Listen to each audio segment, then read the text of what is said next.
सभी भाइयों को राम राम। दोस्तों, नॉलेज ऑफ डिफेंस चैनल के अंदर आपका हार्दिक स्वागत है।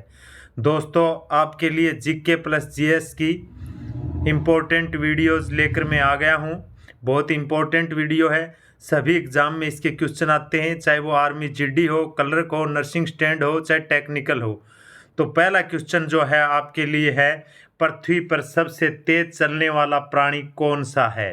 तो पृथ्वी पर सबसे तेज चलने वाला जो प्राणी है दोस्तों, वो है चीता। Question number 1 clear. Question number 2 है दोस्तों आपके लिए, किसी आकृति के चारों ओर की कुल दूरी को क्या कहते हैं? किसी आकृति के चारों ओर की कुल दूरी को क्या कहते हैं? तो उसको परिधि कहते हैं दोस्तों, पैरामीटर। क्वेश्चन नंबर 3 है दोस्तों, कौन सा रंग शांति का प्रतीक होता है? हमारे झंडे के अंदर 3 रंग होते हैं, जो कि सफ़ेद रंग जो होता है वो शांति का प्रतीक होता है। हरा रंग जो होता है दोस्तों, वो हरियाली का प्रतीक होता है। हरा रंग हरियाली का प्रतीक होता है। और केसरिया रंग जो होता है, केसरिया रंग जो होता है वो बलिदान का प्रतीक होता है। केसरिया रंग किसका प्रतीक होता है? बलिदान का प्रतीक होता है। बलिदान का प्रतीक होता है। तो याद रखना दोस्तों, हरा रंग हरियाली का प्रतीक होता है, केसरिया रंग बलिदान का प्रतीक होता है, और सफ़ेद रंग जो होता है वो शांति का प्रतीक होता है। नेक्स्ट क्वेश्चन है दोस्तों, किस जानवर को रेगिस्तान का जहाज कहा जाता है? तो रेगिस्तान का जहाज आपको पता है ऊंट को कहा जाता है दोस्तों। और ऊंट जो है वो राजस्थान में अत्यधिक मात्रा में पाया जाता है। ऊंट की विशेष खासियत ये है कि ये पानी पीने के बाद काफ़ी दिन तक बगैर पानी पिए रह सकता है। घेंगा रोग किसकी कमी से होता है? क्वेश्चन नंबर 5 है दोस्तों, घेंगा रोग किसकी कमी से होता है? तो दोस्तों, घेंगा रोग जो है वो आयोडीन की कमी से होता है। स्टार लगा लेना है, बहुत इंपॉर्टेंट क्वेश्चन है, बार बार एग्ज़ाम में छपेगा, बार बार छपेगा दोस्तों, याद रखना। और एग्ज़ाम हॉल के अंदर आप याद करोगे कि सर ने बताया था। क्वेश्चन नंबर 6 है, एक लीप वर्ष में कितने दिन होते हैं? तो एक लीप वर्ष में जो है 366 दिन होते हैं दोस्तों।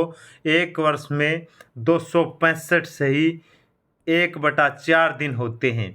तो यानी कि प्रत्येक 4 वर्ष बाद में एक लीप वर्ष आता है। ठीक है दोस्तों। नेक्स्ट क्वेश्चन है, पेनिसिलिन की खोज किसने की थी? वेरी इंपॉर्टेंट क्वेश्चन है दोस्तों, वेरी वेरी इंपॉर्टेंट क्वेश्चन है, याद रखना। तो पेनिसिलिन की खोज जो थी वो अलेक्जेंडर फ्लेमिंग ने की थी दोस्तों। किसने की थी पेनिसिलिन की खोज? Alexander Fleming. Very important question. Next question है क्वेश्चन नंबर 8 दोस्तों, रोमियो और जूलियट किसने लिखा था? एसएससी जीडी के अंदर आया हुआ है। ठीक है, एसएससी जीडी में आया है और आर्मी जीडी में भी आया हुआ है। तो याद रखना दोस्तों, रोमियो और जूलियट जो है वो विलियम शेक्सपियर ने लिखा है दोस्तों। नेक्स्ट क्वेश्चन है दोस्तों, 9 नंबर का क्वेश्चन है, माइक्रोसॉफ्ट के संस्थापक कौन हैं? तो क्लर्क के अंदर आया हुआ क्वेश्चन है, 2014 के अंदर आया हुआ है। तो माइक्रोसॉफ्ट के जो संस्थापक हैं वो बिल गेट्स हैं।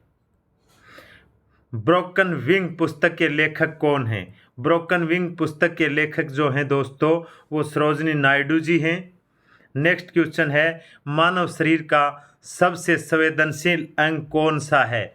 मानव शरीर का सबसे संवेदनशील अंग जो है दोस्तों त्वचा होती है। और ये क्वेश्चन 2018 के अंदर नर्सिंग स्टैंड में आया हुआ क्वेश्चन है और आपको याद रखना है, बहुत इंपॉर्टेंट क्वेश्चन है। मानव शरीर का सबसे संवेदनशील अंग होता है त्वचा। नेक्स्ट क्वेश्चन नंबर 12 है दोस्तों, भारत किस महाद्वीप में स्थित है? तो भारत दोस्तों, मैं आशा करता हूँ सबको एक क्वेश्चन आता होगा। भारत जो है वो एशिया महाद्वीप में स्थित है दोस्तों। नेक्स्ट क्वेश्चन नंबर 13 है दोस्तों, कंप्यूटर का दिमाग किसे कहा जाता है? तो कंप्यूटर का जो दिमाग है दोस्तों वो सीपीयू को कहा जाता है। अब बच गई सीपीयू की फुल फॉर्म। तो सीपीयू की फुल फॉर्म है दोस्तों सेंट्रल प्रोसेसिंग यूनिट। दोबारा से बता देता हूँ, सीपीयू की फुल फॉर्म काफ़ी बार पूछ ली जाती है, सेंट्रल प्रोसेसिंग यूनिट है। नेक्स्ट क्वेश्चन नंबर 14 है दोस्तों, पानीपत का प्रथम युद्ध कब हुआ था? तो करेक्ट आंसर जो है इसका, पानीपत का जो प्रथम युद्ध है वो 1526 में हुआ था। और पानीपत का जो प्रथम युद्ध है ये दोस्तों होता है बाबर और इब्राहिम लोदी के बीच। किसके बीच? बाबर और इब्राहिम लोदी के बीच। बाबर और इब्राहिम लोदी के बीच होता है। और जीत जो होती है वो दोस्तों बाबर की होती है। और लोदी इस युद्ध के अंदर मारा जाता है और लोदी वंश की समाप्ति हो जाती है। और इब्राहिम लोदी जो है वो लोदी वंश का लास्ट संस्थापक होता है दोस्तों।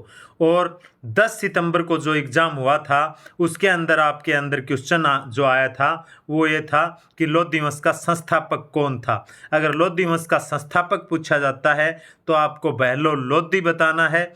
अगर लोदी वंश का लास्ट संस्थापक पूछा जाता है तो आपको इब्राहिम लोदी बताना है।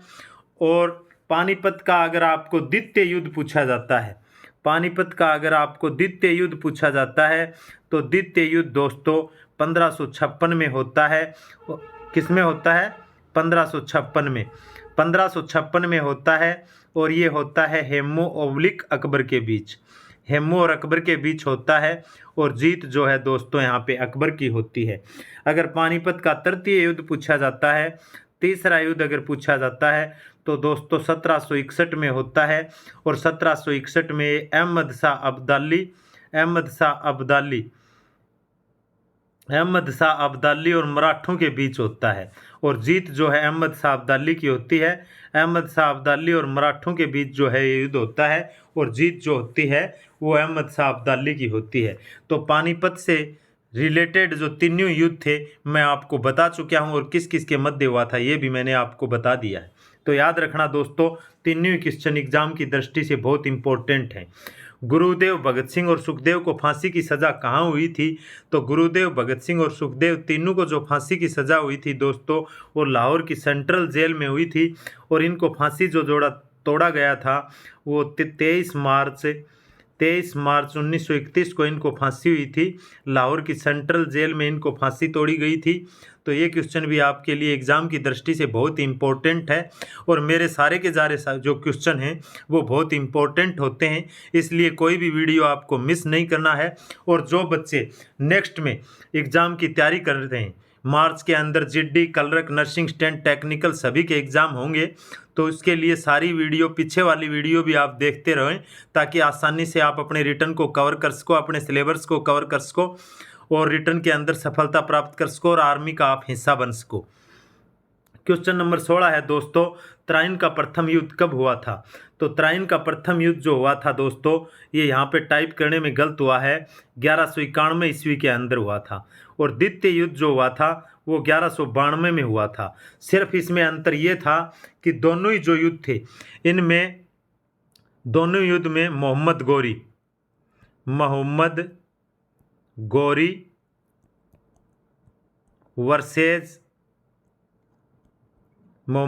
वर्सेज पृथ्वीराज चौहान के मध्य हुआ था। पृथ्वीराज चौहान के मध्य युद्ध लड़े गए थे। प्रथम के अंदर मोहम्मद गौरी हार गए थे और द्वितीय के अंदर पृथ्वीराज हार गए थे। याद रखना आप, तराइन के प्रथम युद्ध में पृथ्वीराज की जीत हुई थी और द्वितीय युद्ध के अंदर मोहम्मद गौरी की जीत हुई थी, उल्टा हो गया था। क्वेश्चन नंबर 17 जो है दोस्तों इंपॉर्टेंट एग्जाम की दृष्टि से, स्टार लगा लेना, बार बार छपेगा, छपता रहेगा। सम्राट अशोक किसका उत्तराधिकारी था? तो सम्राट जो अशोक था दोस्तों वो बिंदुसार का उत्तराधिकारी था। क्वेश्चन नंबर 18 है दोस्तों, भारतीय संविधान का संरक्षण कौन है? तो भारतीय संविधान का जो संरक्षण है वो उच्चतम न्यायालय है। ठीक है दोस्तों। नेक्स्ट क्वेश्चन है, राष्ट्रीय महिला आयोग अधिनियम किस वर्ष संसद द्वारा पारित किया गया था? तो राष्ट्रीय महिला आयोग जो है वो संसद द्वारा 1990 में पारित किया गया था दोस्तों। नेक्स्ट क्वेश्चन है आपका क्वेश्चन नंबर 20 है, गुब्बारों को भरने के लिए किस गैस का प्रयोग किया जाता है? तो दोस्तों गुब्बारों को भरने के लिए हाइड्रोजन जो गैस है उसका इस्तेमाल किया जाता है। नेक्स्ट क्वेश्चन है दोस्तों, राष्ट्रीय गान को गाने में अधिकतम कितना समय लगता है? तो दोस्तों राष्ट्रीय गान को गाने के लिए अधिकतम जो समय है, जो समय अवधि है वो 52 सेकेंड है। नेक्स्ट क्वेश्चन नंबर 22 है दोस्तों, कॉर्नवालिस द्वारा स्थायी बंदोबस्त की पद्धति कब लागू की गई थी? तो स्थायी बंदोबस्त की जो पद्धति लागू की गई थी कॉर्नवालिस द्वारा, वो 1780 में लागू की गई थी दोस्तों। वेरी वेरी इंपॉर्टेंट क्वेश्चन है, काफ़ी एग्जामों में आया हुआ क्वेश्चन है, जीडी में भी आया हुआ है और क्लर्क में भी आया हुआ है। भारत छोड़ो आंदोलन कब शुरू हुआ था? तो दोस्तों भारत छोड़ो आंदोलन आपको याद होना चाहिए 8 अगस्त 1942 को शुरू हुआ था। 1917 के अंदर गांधी जी ने चंपारण आंदोलन चलाया था। कौन सा आंदोलन? चंपारण। और ये कहाँ पे चलाया था? बिहार के अंदर चलाया था। चंपारण आंदोलन बिहार में चलाया था 1917 में। 1920 में श्रीमान जी ने असहयोग आंदोलन चलाया था, असहयोग, और असहयोग आंदोलन स्थगित कर दिया था इसने 1922 में चौरी चौरा कांड की घटना के कारण, चौरी चौरा कांड की घटना के कारण इसने क्या कर दिया था? असहयोग आंदोलन को स्थगित कर दिया था दोस्तों। 1930 में भाई साहब ने सविनय अवज्ञा आंदोलन चलाया था, जिसको हम नमक कर कानून बोल देते हैं, साबरमती से दांडी तक की पैदल यात्रा भी बोल सकते हैं।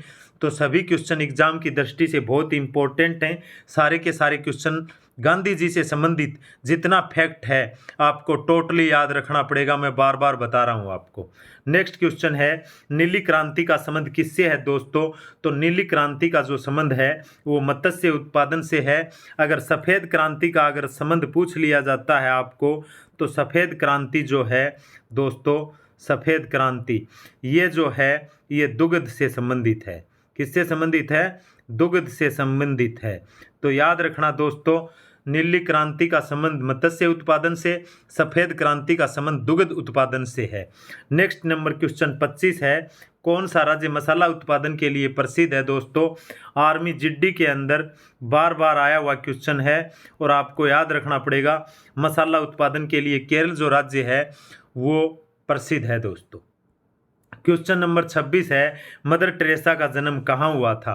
तो मदर टेरेसा का जन्म जो है दोस्तों वो अल्बानिया में हुआ था, और ये क्वेश्चन भी आर्मी जीडी के अंदर 2019 में आया हुआ है, आप याद रखना इस क्वेश्चन को भी।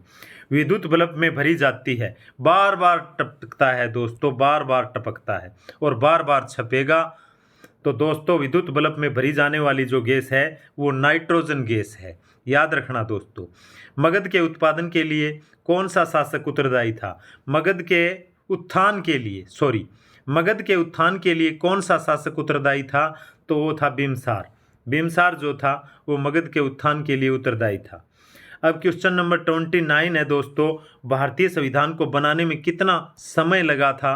काफ़ी बार एग्जाम में आया हुआ क्वेश्चन है। 2 वर्ष 11 माह 18 दिन भारतीय संविधान को बनाने में लगा था। हमारी संविधान सभा निर्मात्री संविधान सभा जो थी उसने 2 वर्ष 11 माह 18 दिन के अंदर भारतीय संविधान को तैयार किया था दोस्तों। क्वेश्चन नंबर लास्ट जो है दोस्तों 30 नंबर का क्वेश्चन है, महाभारत के रचयिता कौन हैं? तो महाभारत के जो रचयिता हैं वो महर्षि वेदव्यास जी हैं। आपके लिए 30 क्वेश्चन थे, 30 के 30 क्वेश्चन बहुत इंपॉर्टेंट हैं और एग्ज़ाम की दृष्टि से आपके लिए काफ़ी मददगार साबित होंगे। इसलिए पूरी वीडियो को बार बार रिपीट करते रहना ताकि आप हर क्वेश्चन को याद रख सकें।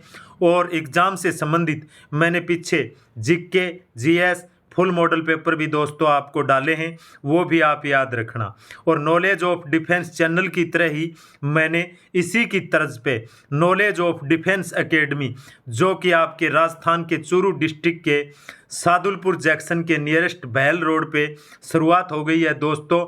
जो बच्चे आना चाहते हैं 8,000 रुपये में खाना पीना और रहना, रिटर्न की तैयारी प्लस दौड़ की तैयारी और फिजिकल की तैयारी भी करवाई जाती है। तो जो बच्चे कमज़ोर हैं वो एकेडमी के अंदर आकर के अपनी तैयारी को सुचारू रूप से चालू रख सकते हैं और सफलता प्राप्त कर सकते हैं। आते हैं दोस्तों नेक्स्ट वीडियो में जल्दी ही, तब तक के लिए सभी को राम राम, जय हिंद दोस्तों।